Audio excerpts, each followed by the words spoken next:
Salut à tous. La suite, c'est le mental, ce mental qui nous dessert. Donc ce mental qui nous dessert quand les sentiments, les ressentis s'en mêlent, ces perceptions qui fonctionnent de façon autonome. Et le mental n'aime pas cela. Oui, on aime soit contrôler ou maîtriser pour se protéger de toutes sortes de choses extérieures à nous. Bonjour à tous et merci pour l'écoute pour ce nouveau podcast. Tu vois, l'extérieur est l'imprévu. Le cerveau est préparé à cela, selon nos expériences du passé, nos souffrances, nos luttes, nos blessures. On a enregistré, classé, archivé chaque détail et on se souvient de tout ce qu'on a ressenti à chaque instant où nous avons été blessés, trahis, déçus. Notre mental est notre protecteur, oui, mais je dirais plutôt le gardien de ce qu'on a enduré. On repart dans la vie avec ce gros fossé qui nous garde à distance, oui, de notre intimité, celle étroitement reliée symboliquement à notre cœur, pas à notre sexe, les parties intimes, plutôt dans le sens de notre mise à nu, notre vulnérabilité, notre sensibilité, cette partie bisounours que nous avons tous et que nous gardons bien enfouie. Cette partie qui ne s'ouvre pas souvent, pour ma part 2 fois en 46 ans. Et depuis cette descente dans mon corps, c'est-à-dire ressentir au lieu d'analyser l'instant, 2 fois de plus. Comme si j'étais plus connectée à cette intimité, plus souvent. Cette part précieuse, ce joyau, qu'on veut conserver intact, pur et pas entaché.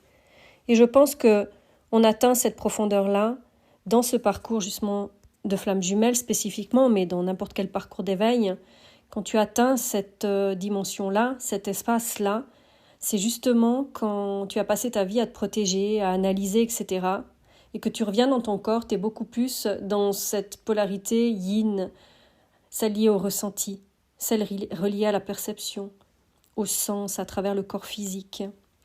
Donc sur ce parcours justement de flammes jumelles, pour la partie qui est beaucoup plus chaser, et je dirais plus vers la fin du parcours pour situer, même si j'aime pas mettre dans les cases, mais c'est vrai que quand on est au début du parcours, il n'y a peut-être pas cette dimension-là au premier abord. Il y a souvent cette approche où tu restes un petit peu plus croché par rapport à la séparation, par rapport à l'autre, par rapport au manque, par rapport au vide, etc. Ça, c'est après, quand tu redescends, mais vraiment dans ton corps et que tu as vraiment un grand détachement par rapport à l'autre.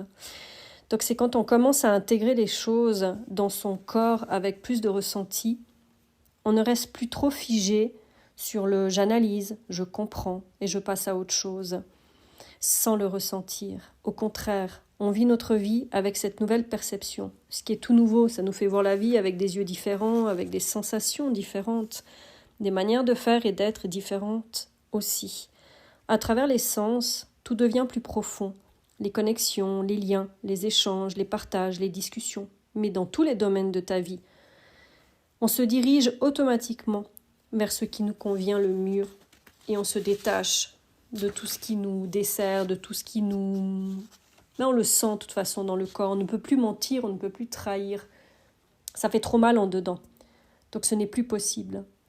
Donc j'ai vécu quelque chose qui m'a permis de ressentir cela, de le comprendre et pouvoir poser des mots que j'avais jamais pu toucher avant cela, en lien avec l'intimité, cette profondeur, ce qui m'a beaucoup bouleversée, et où j'ai compris que l'amour était inné. Donc je t'invite à écouter le dernier podcast sur l'amour est inné. Et l'amour, il n'a rien à faire, en fait, c'est sortir du fer. C'est un podcast, je dirais, beaucoup plus détaillé sur ma première prise de conscience, qui peut te servir, au fait, sur, en tout cas pour le chaser, le fonctionnement de chaser. Si tu es sur ce parcours de flamme jumelle, tu sauras de quoi je parle. C'est qu'en fait, en amour, on a passé notre temps à faire les choses. Et on a cru qu'on n'était pas assez, ou qu'on en faisait trop, ou pas assez, justement. Donc c'est quelque chose qui va t'aider à avoir une image différente de ça. Donc, l'amour était inné, qu'il n'y avait rien à faire pour, ni courir derrière, ni prouver, ni lutter, ni se battre. Et oublie pas, le contrôlant contrôle tout et fait, toujours plus. Alors j'ai eu peur. Car en étant juste moi, j'ai eu justement peur, car je ne savais pas le faire. Un peu cocasse ce truc, car c'est totalement nouveau. Bah oui, le chaser au fait perd son potentiel inné de faire les choses depuis l'enfance, puisqu'il doit s'adapter à comment font les autres. Donc c'est un des cheminements d'éveil du contrôlant, donc je dirais le chaser yang, celui qui fait. Donc c'est apprendre à lâcher le faire pour être. Et je pourrais dire aujourd'hui, pour un maîtrisant, donc un runner yin, c'est laisser faire au lieu de maîtriser absolument tout avec son mental pour rester maître de sa vie et non pas être pris dans ses émotions et s'y perdre, ne plus rien maîtriser, perdre la main, lui donnant l'impression de se faire avoir, ou qui va se faire avoir, ou qu'on va se servir au fait de sa sensibilité, dite vulnérabilité, et pour lui plutôt faiblesse, pour l'attaquer et le descendre et le mettre à terre. Donc je vais te détailler ces deux façons d'utiliser son mental, qui est absolument enfermant, que ce soit pour un maîtrisant ou un contrôlant, freinant la fluidité, la simplicité qu'est la vie en réalité. Donc tu auras l'info sur un parcours FJ, plutôt d'un mental pour la mental runner ou un mental chaser, un petit peu le fonctionnement. Donc si je te parle justement de notre mental, il y a deux fonctionnements dans notre société. Qu'il soit contrôlant sur ce qu'il doit faire pour empêcher l'imprévu, l'imprévisible, dit hyper contrôlant, qui est plus émotionnel, ou qu'il soit maîtrisant pour freiner, empêcher ce qui doit être ressenti profondément, dit hyper maîtrisant, qui est plus pragmatique. On pose des barrières, des limites qui provoquent de grandes peurs quand ça devient incontrôlable, qu'on n'a pas la main mise. Si on se laissait aller à nos ressentis, qu'on observait, qu'on s'écoutait intérieurement et non la voie liée à la peur, celle qui est liée au mental, on serait calqué à la vie, à ses mouvements naturels. On se rendrait compte finalement qu'avec ce nouveau fonctionnement, ce qu'on vit donne une information à travers notre corps de « j'ai confiance » ou de « c'est bon pour moi ». Ça s'adapte, ça évolue, ça change au gré de l'ouverture profonde, de son intimité, qui n'est autre de la confiance, de sa sécurité. Et ce n'est justement pas être inconstant, instable, comme certains peuvent le percevoir, et c'est justement être vivant. Avec le mental, on met des cases, des coches, on réaligne ses projets en fonction d'un nouvel élément qu'on enferme encore dès qu'il se rajoute. On adapte dans sa tête. Mais ce qu'on oublie, c'est que l'ouverture de cœur, son intimité est étroitement liée au ressenti du corps, et non au mental. Lui, il sait ce qui est juste à 1000%. Le mental, lui, est étroitement lié au passé, aux mauvaises expériences, au rappel du « attention ». Rien n'est jamais pareil, mais comme on enferme tout dans des cases, on se prive de la chose la plus magnifique qu'il soit, la vie, avec sa fluidité et sa simplicité. La vie, c'est ça, en fait. Mais on se complique sur des choses qui n'existent déjà plus, et du coup, on empêche la nouveauté de prendre place. Je dirais que ça, c'est un grand gâchis. Tellement de choses qu'on laisse de côté, qu'on rejette, qu'on abandonne avant même d'avoir testé, quand ça sort du conventionnel. Et si justement en sortir était la liberté. Donc cette jolie rencontre m'a permis de voir où j'en étais dans ma guérison d'anciens schémas.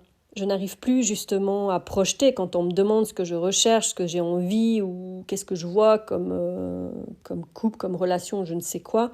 Je n'arrive plus à me faire des films, à m'illusionner, à ranger dans ma tête ce que je vis, ce que je ressens, à mettre des étiquettes sur quelque chose, sur quel genre de relation ça peut être, selon l'intensité et la puissance du ressenti.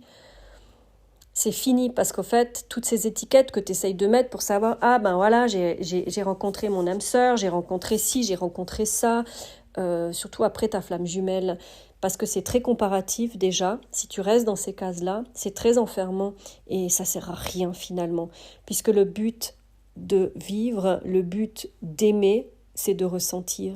Ce n'est pas d'analyser, ce n'est pas d'enfermer et de savoir que c'est telle et telle relation, mais au fait, on s'en fout à l'origine. Et tu sais, c'est si relaxant, c'est si simple, c'est si facile au fait de ce côté-là. Car en se réappropriant son corps, tu ressens absolument tout à travers tes sens, tes vibrations, à travers les énergies, les ressentis entre deux personnes qui sont extrêmement plus forts. C'est comme si tu es connecté à la vie elle-même. J'ai pu y voir la maîtrise mentale en face, ce fonctionnement qu'a un runner par exemple, à tout programmer dans sa tête d'avance, le moins de projets de vie, et comment la peur s'installe dès qu'un élément imprévu débarque, comment tout doit être réorganisé à chaque fois, à chaque info perçue, à chaque parole, à chaque mot qui vient faire des tilts et remettre des protections et des barrières, donnant des paroles illogiques ou incohérentes, pas alignées, et car la peur n'est pas exprimée. Donc c'est plutôt un dialogue plus pragmatique, plus logique, comme un monologue à voix haute, pouvant amener chez l'autre ensuite justement des questionnements à nouveau, à son tour, et mettre le mental contrôlant en route, et à remettre de la distance, parce que l'intimité, elle ne veut pas s'ouvrir, puisqu'elle ressent de nouveau quelque chose, elle ressent un danger, donc ça referme, et ça remet justement une sensation de distance. Ce que j'ai perçu, au fait, ça montrait des paroles et des actes qui étaient bien alignés. Et tu vois, je me disais toujours que moi, dorénavant, les paroles, au fait, c'était terminé, c'était que des actes que je voulais. Mais je me suis rendu compte que les paroles et les actes sont bien là, elles sont bien alignées. Mais quand tu es dans ton corps, il y a une nouvelle perception qui vient se rajouter, et c'est la sensation énergétique. Et ce qui est fou, c'est que tu la sens à travers tes sens. Donc en fait, tu as les pensées, tu as les paroles, tu as les actes de la personne, mais ce qui change, c'est qu'il y a quand même quelque chose qui te retient. Tu ne sais pas mettre un mot dessus parce qu'on ne peut pas nommer, on ne peut pas l'analyser, tu le ressens. Donc tu sais juste que ton corps t'en a confiance, que ce que tu ressens est juste et qui est très fiable. Tu ne peux pas te tromper, c'est avec le mental que tu te trompes. Et justement, tu sens qu'il peut y avoir des choses faussées. C'est pas que l'autre en face est faux, c'est que l'autre en face n'est pas aligné. Et ça peut aussi donner l'information que chez toi, il y a quelque chose qui n'est pas juste, quelque chose qui est fait d'une manière qui n'est pas adaptée ou pas alignée à toi. Donc quand on ne sent pas dans son corps, on peut, selon les dires, s'ouvrir et ne pas sentir les signes que notre corps se ferme, se protège, car lui a senti quelque chose qui n'est pas aligné, on appelle ça l'instinct, et lui il le sent vraiment d'avance, encore avant que la tête comprenne. Donc je comprends mieux pourquoi à l'époque, bien qu'avec mon intuition déjà bien développée, je pouvais me fourrer dans des situations pas bonnes pour moi. Comment se faisait-il que je ne pouvais les sentir alors ? Ben oui, le mot sentir est bien le mot qui est lié au sens, au corps. C'est pour ça que quand tu es beaucoup dans ta tête, tu peux être très spirituel, très connecté au monde subtil. Alors c'est génial, mais c'est très volatile parce que ça se pose sur rien de concret qui vient valider la chose dans la matière. Parce que le corps n'y est pas, parce qu'il n'y a pas l'incarnation complète, parce qu'il manque l'ancrage. Donc j'en reviens alors à l'explication de l'importance de notre corps, notre enveloppe corporelle. Donc ton corps est ton meilleur outil, ta meilleure boussole, ton meilleur détecteur, qui te fait ralentir, réfléchir, écouter, observer, prendre de la distance, freiner. Donc quand tu fais face à toute personne que tu rencontres ou situation que tu vis, pour t'indiquer que quelque chose n'est pas aligné en toi ou à l'extérieur. Car chaque personne en contrôle par peur de s'ouvrir ou maîtrise pour ne pas ressentir les choses par peur. Donc ça peut transmettre l'information énergétique que la personne est fausse, qu'elle n'est pas elle-même, à cause de ses croyances, expériences, blocages, etc. Donc ça va engendrer un mécanisme de défense en nous, tel qu'un mental actif, des pensées qui tournent, un inconfort, une douleur. Donc souvent on va plutôt penser que c'est quelque chose en nous qu'on ne sait pas gérer, maîtriser, qu'on ne comprend pas.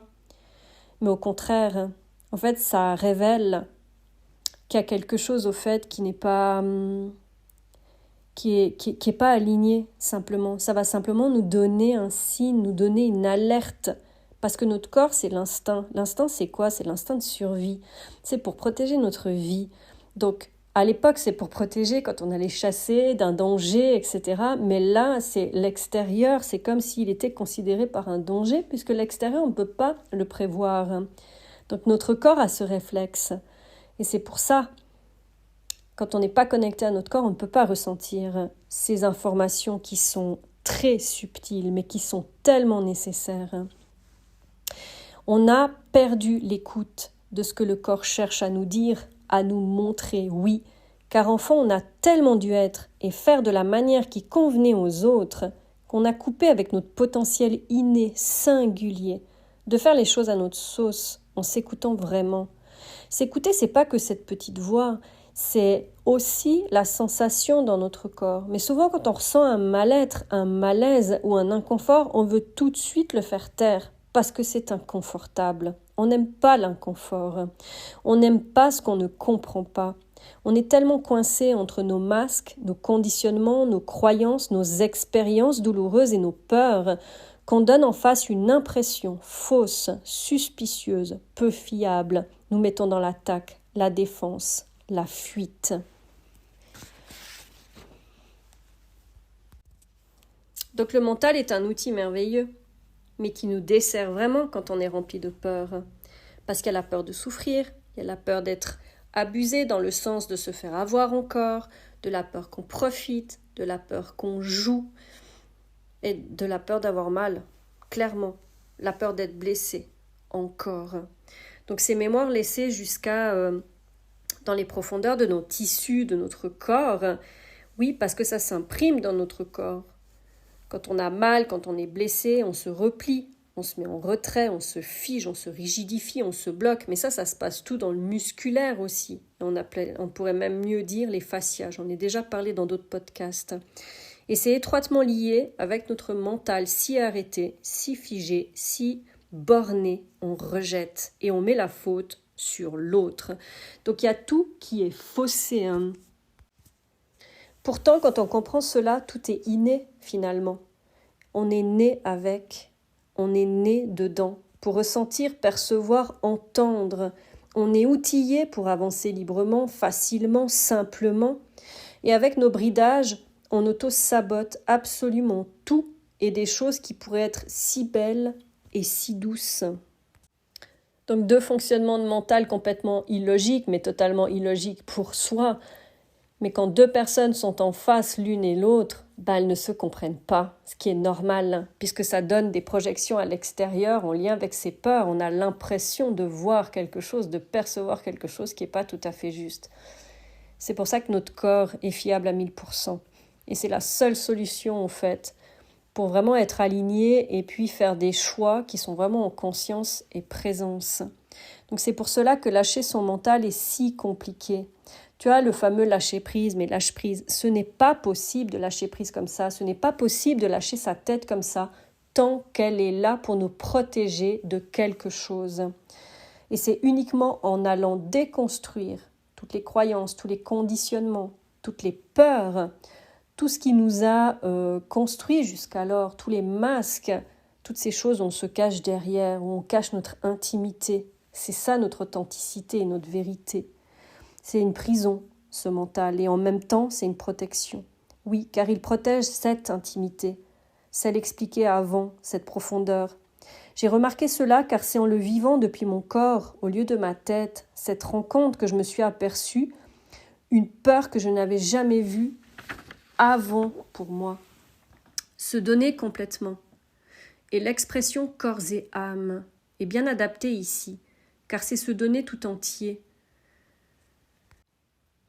Constatant que je ne l'ai jamais fait avant ça, complètement. J'ai ressenti un blocage, un frein, non pas de la tête, mais bien du corps, une retenue, car la perception extérieure n'était pas entière non plus, ce qui donnait une perception de fausseté, de mensonge, et une perception que l'autre pourrait trahir, ou que l'autre est faux, ou que l'autre joue. Mais ce n'est pas forcément la réalité. Donc son intimité, c'est son précieux, son diamant brut, jamais révélé ni à soi, d'ailleurs, tellement qu'il y a de barrières, tellement qu'il y a de protection, ni à l'extérieur, où se loge cet amour si pur, cette vérité, cette mise à nu. Elle ne se donne pas comme ça. Je comprends mieux cette importance, depuis cette déconstruction de l'ancien, de préserver mon corps, mon intimité et mon intérieur. Oui, car l'accès à la sexualité dite sacrée est respecté, et non comme on la connaît aujourd'hui, détournée dans un acte détaché de conscience et de présence. C'est étroitement lié à se mettre à nu dans tous les sens du terme, plus profond et moins en superficialité. plus profond et moins en superficialité. Peut-être que je l'ai répété, mais c'est pas grave, parce que c'est hyper important tout ça. Donc quand on se relie à son corps, à ses ressentis, qu'on se détache de sa tête, on vit l'instant, on ressent, on reçoit une info. C'est bon pour moi, c'est ok, je me sens bien.